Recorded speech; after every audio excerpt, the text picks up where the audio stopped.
안녕하십니까. 일용 리서치입니다. 네, 녹음 다시 하는 겁니다. 아니 뭐 킵사인도 안 하고 시작을 하세요. 아니 뭐 있는 대로 해야지. 아, 네네. 아까 왜냐면 웬만하면 살려고 그랬는데 아까 중요한 얘기를 많이 했는데. 아, 그래요? 나름대로 기억이 안 날 것 같아서. 이 상황에 대해서 말씀을 하셔야죠. 그러니까 뭐 하다 보면 일을 하다 보면 그럴 수도 있는 거고. 네. 저장이 안 돼가지고. 네, 지금 저희가 다 찍었는데 저장이 안 돼가지고 다시 찍고 있습니다. 네, 그건 그거고. 두 번째 하면 더 잘해야 되는데 네. 잘할 수 있나요? 이거 원래 시험을 봐도 처음에 생각한 게 정답인데. 요즘도 좀 고쳐서 합시다. 네.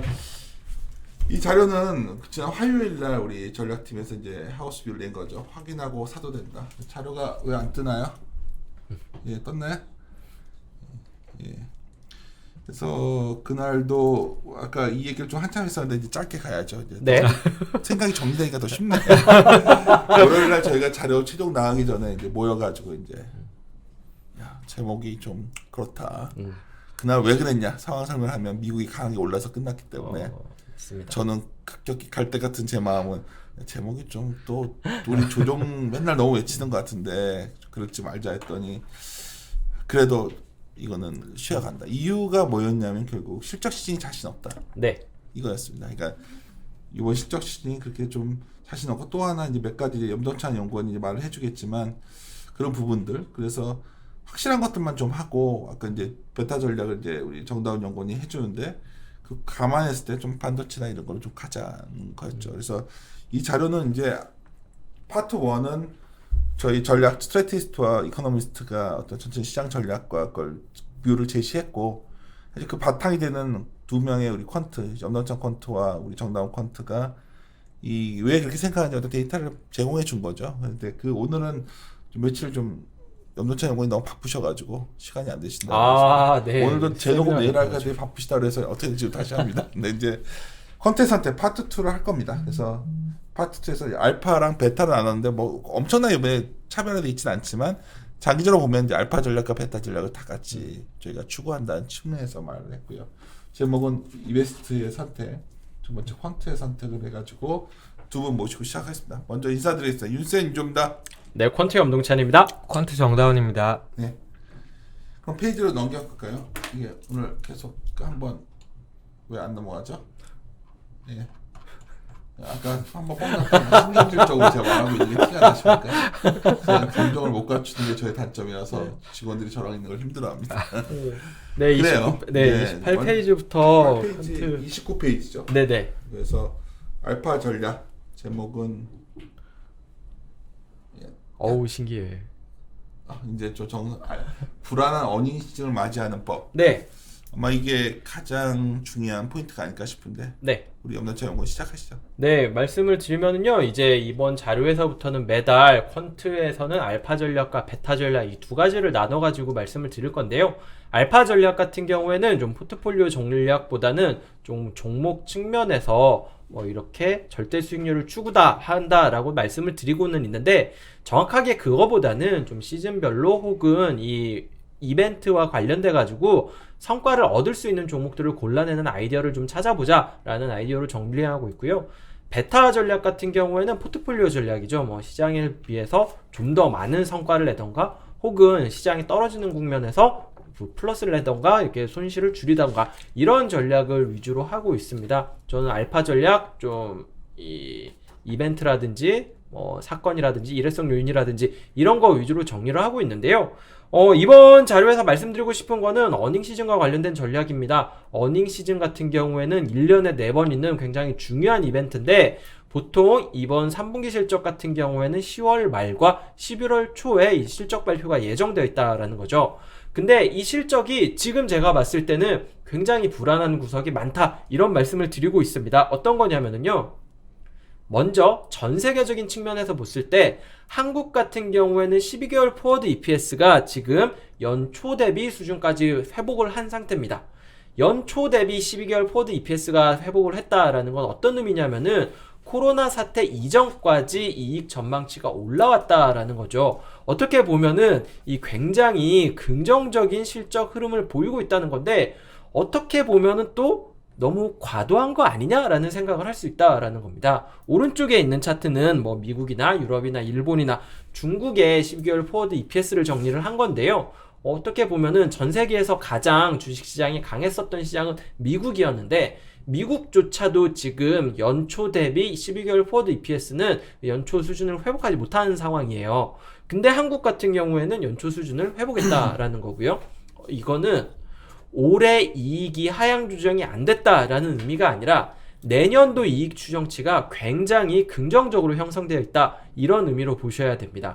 여기서 잠깐 얘기하고 싶은 게 이제 많은 분들이 내년을 바라볼 때 네, 올해 코로나 때문에 실적이 안 좋았지만 맞습니다. 내년에 숫자가 좋아지니까 좋다 네. 이걸인데, 그래서 이제 기대가 그걸 별로 기대값이라고 하잖아요. 네. 그 기대값이 어느 정도 수준이냐를 봤을 때 우리가 보통 뭐 가중평균을 쓰고 있지만 네. 12개월 포워드 EPS를 놓고 보면 네. 그 기대값이 이미 위기 이전 수준에 회복된 맞습니다. 거를 있다면 좀 네. 과다한 느낌을 받았다는 거죠. 이렇게 이해하면 되는 건가요, 우리는? 그건 정확하게 이해를 하고 계시는 거고요. 경기 같은 경우가 과연 코로나 이전 궤도로 돌아가는데 몇 년이 걸릴 거냐, 네. 이거에 대한 의견은 여전히 분분하잖아요. 생각보다 빠를 거다, 생각보다 느릴 거다, 이거에 대한 의견은 분분한데 미국, 중국, 유럽 같은 경우에는 내년에도 코로나 이전 수준까지 실적이 회복되지 않을 거다라고 잡혀있는 상황인데 한국 추정치는 코로나 이전 수준으로 돌아갈 거다라고 이 추정치가 잡혀있다라는 거죠.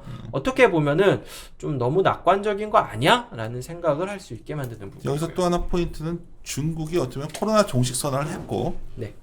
중국이 굉장히 내수도 크고 함에도 불구하고 중국보다도 우리가 어떻게 보면 네, 이 연초 대비 추정치가, 변화를 놓으면 더 내년도가 어렵다. 추정치가 그렇죠. 우호적이라는 거죠.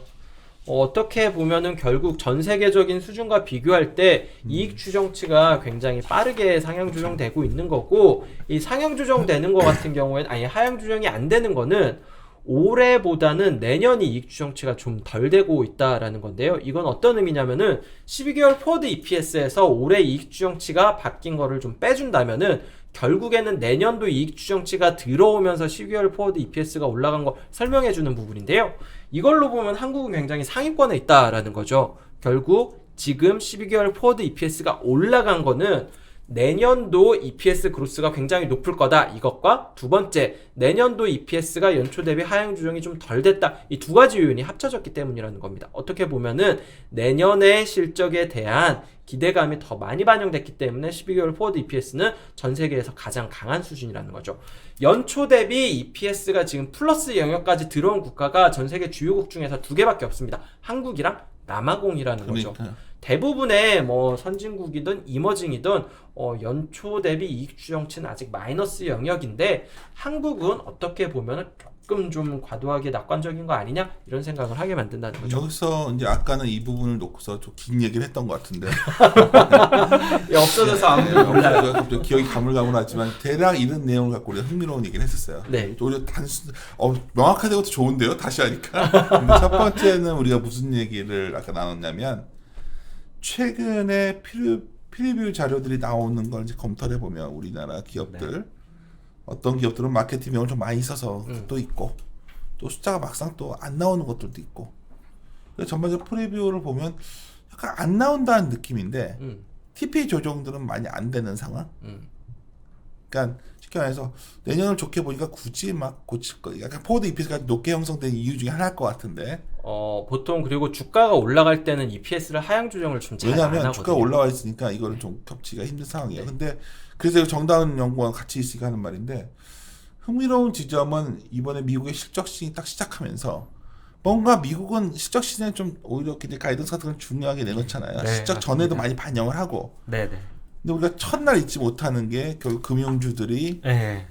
올해 굉장히 기대치가 높았는데 숫자도 잘 나왔어요. 제가 봤을 때는 잘 그쵸. 나왔는데 가이던스는 좀 네, 뭐 그런 것도 있고 더 중요했던 거는 저는 이제 실적이 잘 나온 거랑 잘 안 나온 것들이 같이 주가가 하락하는 그림을 보였다는 그게 게, 더 예, 저는 조금 더 시장을 주의해야 될 만한 포인트가 아닐까 좀 생각을 하긴 했습니다. 뭐 아까는 훨씬 더 많은 얘기를 했죠. 근데 무기 건조하게 이렇게 됐지만 잘 됐습니다. 근데 이제 그 부분이 어쩌면 영동시킨다면 좀 장기적으로 미국도 뭐 이번 선거에 끝나고 나서 뭐 바이든이 되거나 하면 네. 미국은 그걸 반영하지 않나요? 보통 세금 인상 가능성 같은 것들도 다 그쵸. 그런 부분들이 기대값이 좀 변할 수 있지 않을까요? 네, 반영을 해야 할 텐데 컨센서스 상으로는 아직 그게 뚜렷이 반영됐다고 보기는 어려운 그쵸. 상황인 것 같아요. 네, 그럼에도 불구하고 이제 저희 염동찬 위원님께서 말씀하고 계셨던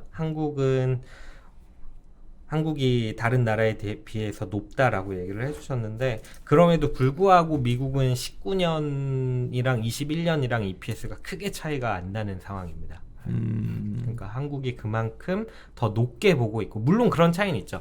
미국은 16년부터 18년까지 이익 성장을 꾸준히 하다가 19년에 약간 부진한 모습을 보였던 거고, 한국 같은 경우에는 이익 성장이 꾸준히 나오지 못했었던 거는 있기는 한데, 그런 걸 감안해 보면 어찌됐든 한국에 대해서 컨센이 약간은 좀 높게, 2021년 컨센이 좀 높게 형성이 돼 있다라고 생각을 해주실 수 있을 것 같아요. 이 컨선이 높다고 그냥 우리가 단정 짓고 뭔가 기대가 높다 말해왔는데, 방금 전에는 정말 뭔가 확 좋아질 게 있어서 이런 건가요?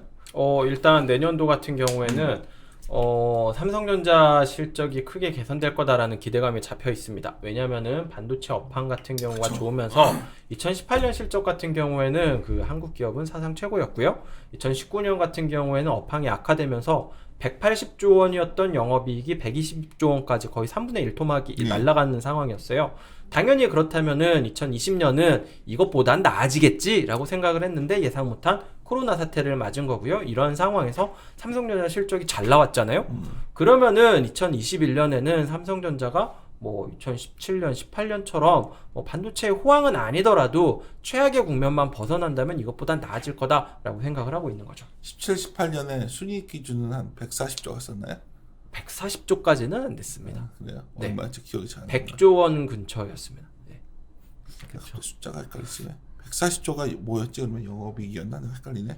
영업이익이 2017년도가 그 정도가 됐을 겁니다. 2017년에 네, 2018년에 180조 원이었습니다. 맞아. 영업이 100조 넘어가 140조 갈 때 한번 확 뛰었었거든요. 그쵸. 그때가 거의 피크 때 숫자예요. 지금 보니까 컨디션이 90조 안 되는 것 같던데 내년에. 순이익이요? 예, 순이익 안 되죠. 그렇죠. 지금 작년 순이익이 한 60조 원 정도 됐으니까 근데 66조 내 말은 정도 뭐냐면 됐으니까. 지금 거의 밸류에이션 상황은 상당히 높아져 있는데 이익은 그만큼 빨리 못 올라오고 있는 건 확실하잖아요. 맞습니다. 이제 주가가 항상 실적보다는 빨리 회복하니까 그 반영하고 그 사이에서는 당연히 밸류에이션이 높다라고 느껴질 수 제 말은 있는데 이포드 EPS가 회복해 숫자를 반영해 돼도 주가 맞아요. 이게 그 무슨 느낌이냐 맞습니다. 이게 어떻게 설명을 해야 되지? 네. 그러니까 이게 좀 이게 사시려고 해도 사실 주가가 비싼 편이잖아요. 이게 공을 바닥에 이렇게 던지면은 이렇게 바닥을 이렇게 이용해가지고 튕겨서 올라와가지고 항상 원래 있던 높이까지 올라오는 게 아니라 이렇게 더 많이 올라갈 수도 있는 거죠. 그런 순간에서는 좀 비싸게 혹은 좀 오버슈팅하는 것 같은 그러한 인상을 근데 줄 이런 수 걸 있는 거고요. 촉발시킨 변수가 결국은 우리 다음 페이지에 있는 그림인데 네. 결국은 삼성전자가 워낙 잘 나왔다는 맞습니다. 그렇죠? 삼성전자 실적이 너무 잘 나왔어요. 네.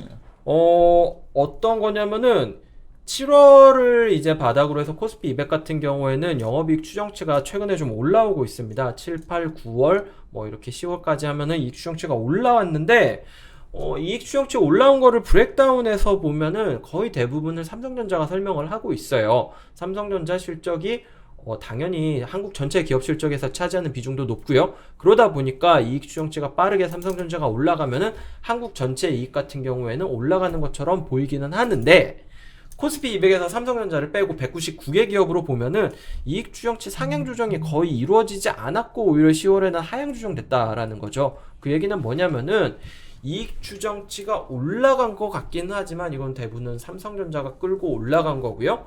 한국 기업 전체 실적이 다 좋아지고 있다라고 말하기는 어렵다라는 거죠. 여기에다가 삼성전자는 이미 실적을 발표를 해버렸습니다. 그러면은 이익 추정치 개선이 없었던 나머지 기업들의 실적 발표만 남아있는 상황에서 어닝 시즌을 좀 긍정적으로 바라볼 수 있느냐? 좀 우려스럽다라는 시선으로 보는 게 오히려 맞지 않겠느냐? 이런 말씀을 드리는 거죠. 이 부분은 뭐 더 말을 하려고 했는데. 네, 이어서 말씀을 드리면은 좀 이익 추정치가 얼마나 좀 우려스럽냐 이거에 대해서 정리를 한 건데요. 연간 영업이익 기준으로 보면은 YOY 기준으로 해서요. 전년 동기 대비 이익이 증가한 기업들의 비중을 보면은 올해 1분기와 2분기 같은 경우에는 한 50% 정도의 기업이 YOY로 이익이 증가했습니다. 코로나로 영향을 받기 시작한 게 3월부터잖아요. 3월은 1분기고요. 4, 5, 6월은 가장 심하게 받았던 분기인데 이때도 당연히 이익 추정치를 그러니까 올라간 기업은 한 50%가 조금 안 됐습니다. 3분기 같은 경우에는 뭐 코로나로 인한 가장 심한 타격을 받았었던 시기는 아니었지만 여전히 코로나 영향에서 벗어났다라고 말하기는 어렵잖아요. 그런데 지금 시기에 3분기 이익이 영업이익과 순이익이 증가할 거다라고 추정치가 잡혀있는 기업은 3분의 2에 가깝습니다. 1분기, 2분기가 50%였는데 거의 뭐 66%에 가까운, 아니 60%에 가까운 기업이 이익이 증가할 거다라고 얘기를 하고 있다는 거는 조금 그 3분기 실적에 대한 기대감이 좀 긍정적으로 반영된 게 아닌가라고 생각을 하고 있고요. 이런 상황에서는 좀 불투명한 국면이니까 확실한 숫자 이미 찍혀 있는 것들을 이용해서 이 투자를 하는 전략이 필요하다 이렇게 말씀을 드리고 있는 거죠.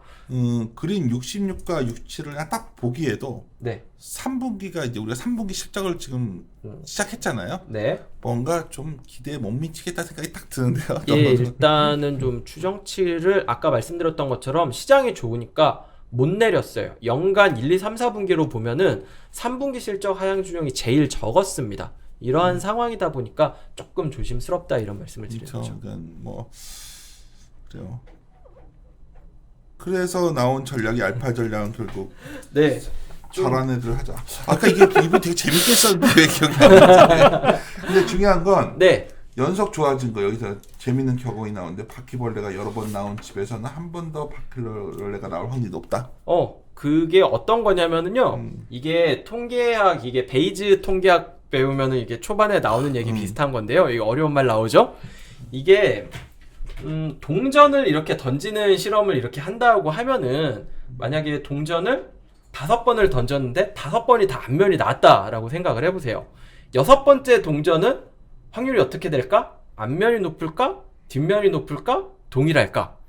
라고 묻는다면은 이게 과거 데이터가 당연히 영향을 미치고 이 동전은 어떻게 보면은 5번 연속 앞면이 나왔다는 거는 6번째도 앞면이 나올 확률이 좀 더 높다는, 그러니까 이게 처음부터 공평한 동전이 아니었을 가능성이 있다 이런 말을 하는 거죠. 그 얘기는 뭐냐면은요, 이익이 지금 3분기 실적이 컨센서스가 개선될 거라고 잡혀있는 기업들이 이렇게 많다라고 말씀을 드렸는데 이 기업들의 개선을 그냥 이 3분기 숫자만 믿지 말고 최근 4개 분기 동안의 성과가 어땠는지, 실제로 이익이 증가해왔는지 이거를 판단을 한다면은 좀 더 이렇게 확률을 높일 수 있을 거다라는 말씀을 드리는 겁니다.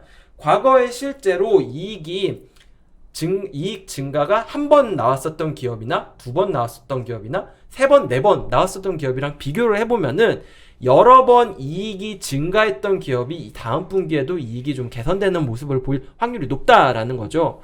결국에는 3분기 실적 상황 자체가 불투명하니까, 그렇다면은 최근 4개 분기 동안 성장이 나왔던 기업이 실제로 컨센서스대로 실적이 성장이 나올 가능성이 높다라는 측면에서 관련 기업들을 보자 이런 말씀을 드리고 있습니다. 이 부분이 이제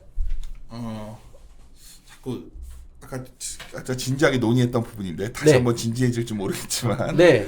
그러니까 이 부분이에요. 최근에 가장 월요일 지나고 수목 딱 이틀 동안 느꼈던 거는 그러니까 숫자가 연속에 잘 나오던 기업들, 그렇죠. 나름대로 선방하는 성적이 좋았던 기업들이 오히려 그런 기대감에 나온 프리뷰 자료나 이런 게 나옴에도 불구하고 주가가 부진하다는 거죠. 그러니까 예를 들어 우리 자료로 친다면 여기에 이제 동국제약이 들어가 있는데 아시다시피 저희가 동국제약은 이 중소형주 파트에서 탑픽으로 계속 밀어왔던 종목이고 이번에도 굉장히 잘 나왔다는 어떤 코멘트가 나갔고 이 자료에. 네.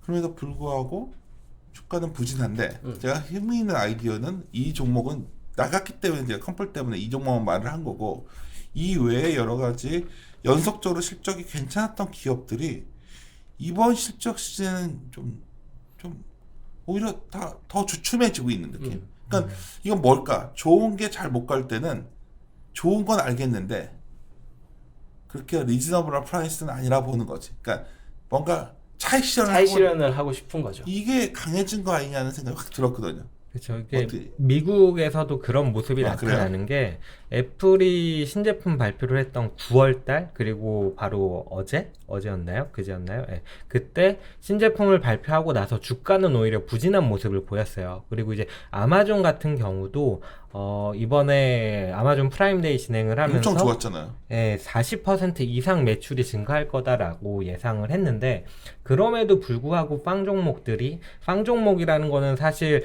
성장주의 대표 종목이기도 하고 주가가 가장 많이 올랐던 종목의 대표기도 한데 이런 종목들이 공통적으로 좀 부진한 흐름을 보이고 있어요. 그런 것들을 보면은 약간 차익 실현에 대한 욕구가 있지 않나 하는 생각도 좀 드는 왜 상황입니다. 이 지적을 지적하냐면 만약에 이런 것들이 점점 더 이제 압박에 대해서 다가오게 되면 지금 밀리면 사면 결국 좋은 건 다시 올라간다는 믿음이 있었으니까 강하게 저가 매수 전략이 유효했다면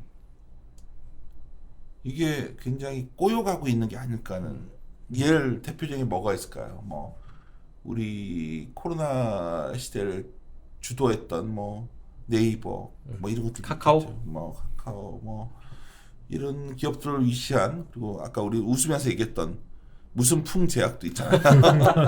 이런 것들은 좋은 회사는 아니지만 여러 가지 프라이스의 어떤 힘에 의해서 쫓아가면 돼 밀리면 이런 것들이 흔들리기 시작했고 가치가 그래도 굳건했던 건 버텼었는데 이것들마저도 좀 아마존 얘기가 더 와닿는데요. 그러니까 네. 좋은 게 나와도 반영이 안 되고 나쁘게 나오면 슬슬 반영되는 이게 전형적인 좀 변동성이 커지는 장의 특징 아닌가요? 이게 뭐 실적이 좋으면서 주가가 좋았었던 종목들도 있었는데 네.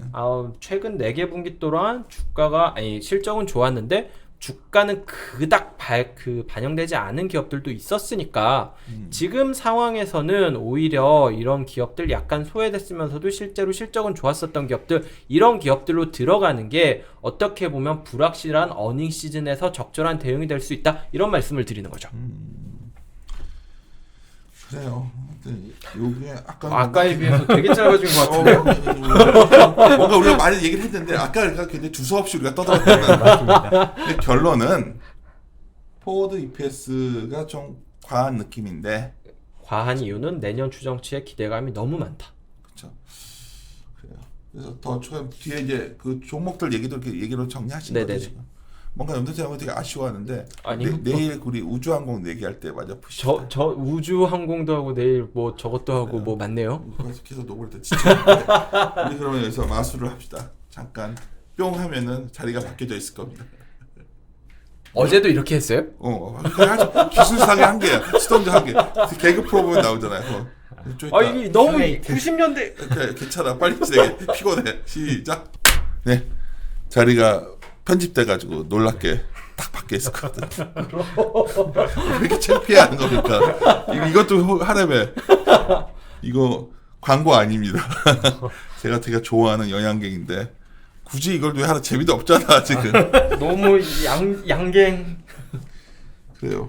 우리가 아까 너무 격렬하게 1시간 정도 녹음을 했다가 그게 지워진 후유증인 것 같아요. 그래 빠르게 합시다. 두 번째는 이제 우리 정다운형 퀀트가 베타 전략인데 요거 갖고서 우리 얘기 좀 진행을 해볼까요? 예. 페이지 35 봐주시면 예. 되고요. 죄송합니다. 예. 네, 저는 이제 한국 시장에 대해서 팩터를 기준으로 시장을 모니터링 해봤고 거기서 뭔가 좀 인플레이션을 찾고자 좀 어렵다. 해봤습니다. 팩터 임플리케이션. 의미를 찾고자 노력을 했습니다. 팩터가 현업에 계신 분들은 다들 잘 아시겠지만은 간략하게만 말씀을 드리면 팩터라는 게 어떤 특정 지표를 가지고 봤을 때 얼마나 이 지표가 주가의 수익률을 잘 설명하느냐를 나타내는 거다라고 간략하게 보시면 될 것 같아요. 35페이지의 표 2번이 그런 부분들을 이제 한국 시장에 대해서 월별로 나타낸 건데요.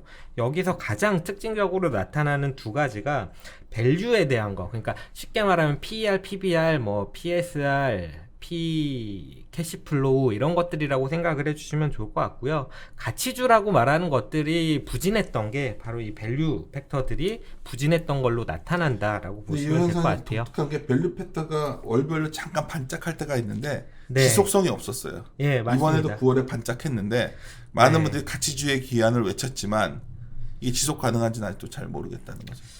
그거에 대해서는 조금 다른 얘기는 한데 밸류에 대해서는 뭐 다른 자료 얘긴데 상관없네. 그때 알죠. 그거. 예, 맞아요. 밸류에 대해서 저는 일단은 조금 긍정적으로 보고 있어요. 물론 저번에 예. 저희 프로 말고 다른 방송 가서 저랑은 너무 안 하고 예. 자료 내놓고서 이제 예, 어디가 사셨는데 그 내용 보시면 됩니다. 3%에서 아마 네네. 출연하셨던 것 같은데 네. 미국의 가치 스타일 얘기를 하셨죠. 네, 미국 어닝 프리뷰 자료 가지고 얘기를 드렸었는데 밸류가 조금은 좋아질 만한 환경이다라고 생각을 했던 거고 가치랑 성장주가 갭을 약간은 메워 나갈 것 같은데 그때 당시에 생각했던 거는 가치 쪽이 이제 어닝 회복에 대한 가시성, 기대감이 더 올라가면서 주가도 어느 정도 상방으로 키 맞추기를 할 거다라고 생각을 했는데 사실 3분기 은행주들 어제까지 실적 발표한 거를 보면은 그 정도 기대까지는 약간 무리지 않을까 하는 부분이 있고 시장 상황 자체가 워낙 좀 부진하다 보니까 그러기에는 약간 좀 힘든 상황이다라고 좀 판단을 하고 있습니다. 네, 다시 자료 넘어와서 보시면요.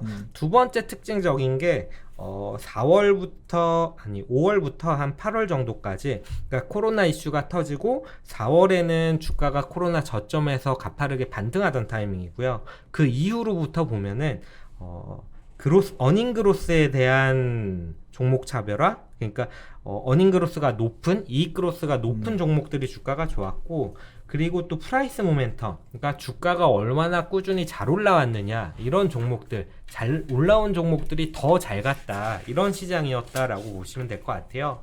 이거를 왜 굳이 말씀을 드리느냐 하면은 이 부분들이 시장 상승에는 약간 부담 요인이 될 수 있다라고 판단을 하기 때문에 말씀을 드리는 건데 그 전에 프라이스 모멘텀이 그럼 뭐냐라고 봤을 때 36페이지의 표 3번 봐주시면 될 것 같은데 이게 앞에는 팩터들을 카테고리별로 좀 묶어서 보여드린 거고 이 표 같은 경우에는 그래서 그 안에 세부적인 팩터들 중에 뭐가 성과가 좋았고 뭐가 성과가 안 좋았는지를 나타낸 거다라고 보시면 될 것 같아요. 왼쪽에 수익률 12개월 2번에 프라이스 12M 슬로프라고 되어 있는데 주가의 12개월 추세선이라고 보면 되거든요. 이런 것들이 대표적으로 프라이스 모멘텀 지표들이다 라고 보시면 될 것 같아요. 이 외에도 뭐 4번, 5번, 6번, 뭐 7번은 아니고요. 9번 뭐 이런 것들이 다 동일하게 주가가 좋았던 게 더 잘 갔다 이렇게 보시면 될 것 같은데 이게 문제다라고 말씀을 드리는 이유는 한 페이지 넘겨서 37페이지의 표 4번인데요. 종목이 바뀌지 않는다는 거예요. 그러니까 주가가 좋았던 게 꾸준히 바뀌면서 시장이 건강하게 올라갈 수도 있는데 그게 아니라 특정 종목들만을 가지고 시장에 올라왔기 때문에 어느 정도 이거는 부담 요인으로 작용할 수 있는 상황이었다라고 말씀을 드리는 그게 왜 거예요. 안 좋은 거예요? 그게 올라가는 게 계속 올라가는 게 갑자기 그런 생각. 아까는 얘기 안 했던 건데 갑자기 생각이 들었는데. 올라가는 게 계속 올라오는 게 뭐 왜 꼭 안 좋느냐? 되게 당황하고 있어요. 그게 문제라는 거는 사실 그러면은 그 종목들이 그만큼 가파르게 이익 성장이라든지 뭔가 MS라든지 이런 지표단에서 펀더멘탈 단에서 개선되는 그림이 나와주면서 돼야 되는데 그것보다도 더 가파르게 주가가 올라왔다는 얘기죠. 이런 거죠. 그러니까 무순풍 제약 같은 게 네. 그냥 올라간 거죠. 근데 어느 날 어떤 이벤트가 나오니까 그때부터 흘러내리는데 사람들이 어느 날 그때부터는 다시 못 올라가고 있는 거죠. 그렇죠. 그러니까 음. 실적이라든지 이런 재무적인 요인보다는 이렇게 주가가 오르기 때문에 이렇게 트렌드 팔로잉하는 전략으로 인해서 그런 기업들이 더 각광을 받는 상황이었지만 그게 오래 지속되지는 못했던 거죠. 왜냐하면 재무적인 성과가 다 따라오지 않는 그냥 기대감과 주가에 올라간 거에 대한 이 모멘텀 때문에 더 오르는 현상이 최근 이 3월에서 8월까지 최근 서점가에서 굉장히 유행하고 있는 저번 심중호 팀장도 그 얘기를 했었는데 정말 우리가 이체했던 책들이 많이 나와요. 그래서 저희 트레이딩 관련된 서적들, 뭐 터틀 관련 책도 나온 게 있고 윌리엄 오닐 얘기들도 많이 나오는 것 같고 최근에 유명하신 분이죠. 그렇죠. 그러니까 어쩌면 그래 개인 투자자들이 새로운 투자들이 많이 들어오면서 뭔가 내가 좀 트레이딩으로 좀 더 수익을 낼 수 있는 방법이 뭘까 고민을 하다 보니 과거에 이제 트레이딩으로 성공했던 분들 책들이 많이 나오는 거. 그거의 어떤 특히 왜 그걸 더 보게 됐냐면 이 모델들이 좋았거든요. 그리고 프라이스 모델들, 모멘텀 모델들이 좋다 그렇죠. 보니까 예. 뭐 그 가치 같은 거 볼 필요 있어? 밸류 같은 거 볼 필요 있어? 그냥 가격이 치고 나면 쫓아가는 트렌드 팔로잉 전에 맞을 거야. 그래서 최근에 코벨이라고 트렌드 팔로잉이라는 유명한 책이 있거든요. 그게 아마 재번역 들려는 것 같더라고요. 저한테 뭐 추천사 의뢰가 와가지고 왔었는데 제가 이 책이 팔릴까요? 제가 거기다 이제 얘기를 했던 적이 있는데 그만큼 그러다 보니까 이게 뭐냐면 올라가는 게 더 올라간다는 논리로 이제 보통 먹히는 장이 있고 우리나라에서 많이 유행하는 단어 뭐 상한가 따라잡기 뭐 이런 게 있죠.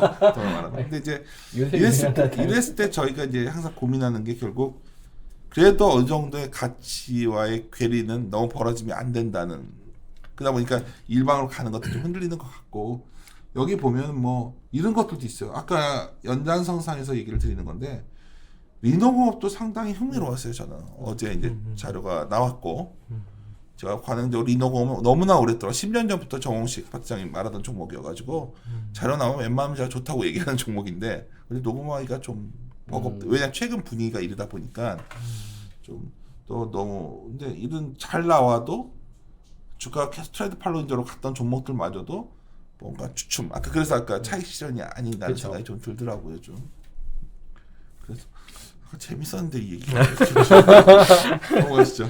그렇죠. 뭐 아마존 같은 게 뭐 몇 년간 올라오면서도 그렇죠. 사실 고평가 논란도 있었고 그 논란을 잠식시킬 만큼 이익이 성장하는 모습들을 보였기 때문에 그게 되는 그쵸. 건데 그게 아직 안 나온다는 거죠. 그리고 그런 것들은 지나고서 이렇게 긴 시계열을 압축된 차트로 보니까 부침이 없는 것처럼 보이는데 최소한 그걸 정당화시킬 그러니까 이렇게 빠르게 올라온 주가를 정당화시킬 기간이라도 최소한 필요한 상황인 거라고 좀 생각을 하고 있습니다. 그래요. 그래서 어쨌든 그게 문제가 된다는 게 종목이 바뀌질 않았어요. 여기까지 말씀을 드렸나요? 제가? 네, 그게 37페이지 표 4번인데요. 앞에 이제 팩터들 모니터링을 할 때 제가 월마다 시가총액 상위 200종목을 가지고 데이터를 모니터링을 하는데 그 중에서 5개 그룹으로 나눠서 좀 종목을 뽑아서 데이터를 좀 보는데 5개 그룹이 상위 20%, 그 다음 20% 이런 식으로 잘라서 봐요. 그러니까 표 4번에 나와 있는 게 어떤 거냐면은 수익률 12개월이 가장 좋았던 50개 종목들을 매월 뽑을 텐데 그랬던 종목들이 4월 말부터 8월 말까지 공통적으로 포함됐던 게 21개 종목이라는 거예요. 그러니까 50개 종목 중에서 40% 이상이 안 바뀌는 상황이었다라는 거고 그만큼 종목이 많이 쏠려 있었다라고 좀 말씀을 드릴 수 있을 것 같아요. 여기 이 종목들이 상당히 조심스럽네요. 저는 오히려 이 시점에서. 네, 그렇게도 좀 해석을 할 수 있습니다. 37페이지의 표 4가 어떻게 보면 막 치고 나가기는 만만치 않은 장. 프라이스 모멘텀이 제일 좋았었던 네. 그룹들이니까요. 네네. 다만 이제 이랬던 게 이게 8월 말까지고요. 9월 말, 뭐 10월 현재는 조금은 종목이 달라져 있을 수는 있습니다. 예. 어찌됐든 그런 부담스러운 상황에서 다른 팩터들이라든지 뭔가 시장 대비 초과 수익을 낼 수 있는 것들이 어떤 게 있을까라고 생각을 했을 때 저는 그래도 믿을 만한 건 계절성이 기대는 거다라고 좀 생각을 하는 거고요. 계절성이 기대해서 봤을 때 38페이지와 9페이지에 넣어놨는데 어닝 모멘텀 그리고 고배당 이 두 가지다라고 좀 말씀을 드릴 수 있을 것 같아요. 어닝 모멘텀 같은 경우에는 조금 더 마음이 편한 게 그림 71번과 73번을 봐주시면은 꾸준히 우상향하는 성과를 보이는 팩터 중에 하나예요. 실적 시세는 뭐 가장 확률이 높은 선택이죠. 네, 그 부분이 바로 이제 그림 74번에 들어가 있는데 이거는 매월을 분기를 기준으로 봤을 때 그 다음 달 그리고 그 다다음 달 다음 달 이렇게 세 개로 쪼갠 거예요. 그러니까 현재 2020년 3분기로 보면은 10월이 분기말 플러스 1M이라고 되어 있는 부분이고 11월이 가운데 그리고 12월이 가장 오른쪽이다라고 보시면 되는데 현재 그러니까 10월 달에 성과가 가장 좋은 팩터라는 게 바로 이 어닝 모멘텀이다라고 좀 볼 수가 있을 것 같아요. 조금 정정하면은 10월에 계절적으로 좋은 성과를 내는 패턴을 가지고 있다라고 말씀을 드릴 수 있을 것 같아요. 그리고 그 다음으로 이제 배당에 대해서 말씀을 드릴 건데, 배당 같은 경우에는 추세적으로 안정적인 성과를 내는 패턴이야라고 봤을 때에는 어닝 모멘텀보다는 좀 덜했어요. 이 부분에 대해서는 조금 논란의 여지가 있기는 하지만 어찌 되었건 성과가 우리나라에서는 조금 더 부진한 모습들을 보여왔는데, 이 부분이 조금 그래도 현재 시점에서는 기대해 볼 만한 게, 그림 78번을 보시면요, 9월부터 시작해서 배당주가 본격적으로 성과를 내기 시작하는 시기예요. 그러다 보니까 그림 75번을 보시면은 9월과 10월에 이 성과 데이터가 좀 턴하는 모습들을 보여주고 있고요. 그림 77번에 보시면은 최상이라고 되어 있는 5분위 데이터를 보더라도 어느 정도 좀 반등하는 그림들이 나오고 있다라고 좀 봐주시면 좋을 것 같습니다. 그런 부분들을 반영을 해서 40페이지에 종목들을 넣어드렸는데요. 이 종목들은 어닝 모멘텀과 배당을 강조를 하기는 했지만 이 두 개만 가지고 소팅을 한 종목은 아니고요. 이 두 가지에 대해서 조금 더 많은 고려를 해서 선정을 한 종목이다라고 보시면 될 것 같아요. 구체적으로 이제 어닝 모멘텀 그리고 배당이 한 20% 정도씩 가중치를 더 가지고 선정을 한 종목이니까요. 좀 참고해 주시면 좋을 것 같습니다. 야 진짜 짧게 엄청 컴팩트해졌는데요? 그러니까 원래는 표 5를 놓고서 여기 이제 네네. 현대 오토에버 같은 종목들, 네. 그러니까 이 말을 했었죠. 아까 기억나는 게, 그러니까 펀트로 돌려봤을 때 나왔던 것들이 결국 숫자가 잘 나왔었다는 거. 그래서 오늘은 짧게 갔지만 뭔가 지쳐 있어서 이렇게 된 거니까 다음 달 할 때는 좀 더 들어가서 우리가 네. 네. 우리 염도찬 용어도 워낙 다양한 모델을 갖고 있고 우리 정다운 용어도 다양하게 시도하잖아요. 사실 실적 시즌만 해도 뭐 여러 가지 모멘텀을 찾아가지고 해볼 수 있는데 이번 시즌은 별로 의미가 없을 것 같아서 강조 안 했어요. 왜냐하면 주가가 일단 움직여 버렸기 때문에. 그리고 실적 시즌에 딱 해보니까 제가 들은 결론은 우리가 월요일날 내리고서 화요일날 나갔던 이 자료의 결론, 그냥 반도체 정도 좀 보이고 만만치 않구나. 그리고 이제 일부에서는 가치주 스타일로 좀 대형주에서 막 소외되어 있는 거 이런 것들 좀 하면 어떨까 뭐 이런 분위기들도 있는데 아직 좀 네, 조금 조심스럽네요. 조심스럽고 그래서 그냥 아주 대놓고서 좀 이렇게 좋은 것만 펴서 하자고 했는데 막 그거에서 크게 변화 없는 것 같고요. 여기서 이제 표 5가 와닿는 의미는 이미 이것들을 반영해서 주가가 움직여 있는 종목들이 많다는 거죠. 그래서 감안한다면 시장이 편하게 살 수 있는 종목들이 적은 편이다 보니 주가가 뭐 어디까지 빠진다 하기 전에 내가 뭘 사가지고 편하게 가기가 만만치 않은 장이구나. 그리고 다른 말로 하면 제가 약간은 좀 길게 했단 말인데 여기서 짧게 마무리 짓면 사실 9월 한 중순 이후에 종목별로 보면 상당히 손실이 깊어져 있을 종목도 많이 맞습니다. 있다. 헬스케어 왜냐면 쪽에서도 그런 게 좀 프라이스 나오고요. 모멘텀이 꺾인 시점이 아까 무슨 풍지하게 예를 들었죠. 딱 그 시점이었어요. 맞죠? 네, 맞습니다. 거기서부터 확 무너져 모멘텀이 꺾여 내려오는데 데이터로 우리가 보면은 확 보이는데 그냥 보면 잘 안 보이거든요. 근데 이제 그게 꺾여 내려왔다는 건 다른 말로 가격 지표로 그냥 밀리면 사고 전략은 굉장히 손실을 키우고 있을 확률이 높고 어쩌면 저희가 이거를 더 이런 리서치로 좀 바뀌면서 이런 브로커에서는 좀 더 고객 친화적으로 가고 저희는 좀 더 깊게 들어가려고 하는데 아마도 이런 게 약화될 때 특징은 섣부른 적감에서 매우 위험합니다.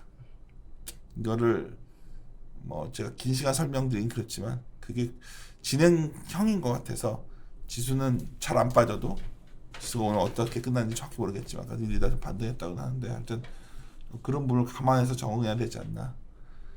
극하게 임팩트하고 멋있게 끝난 것 같아요. 막 질질 막 우리가 내용만 길게 갔는데 다음 시간에 한번 제대로 논의합시다. 예, 마무리 짓도록 하겠습니다. 함께 고민하시죠.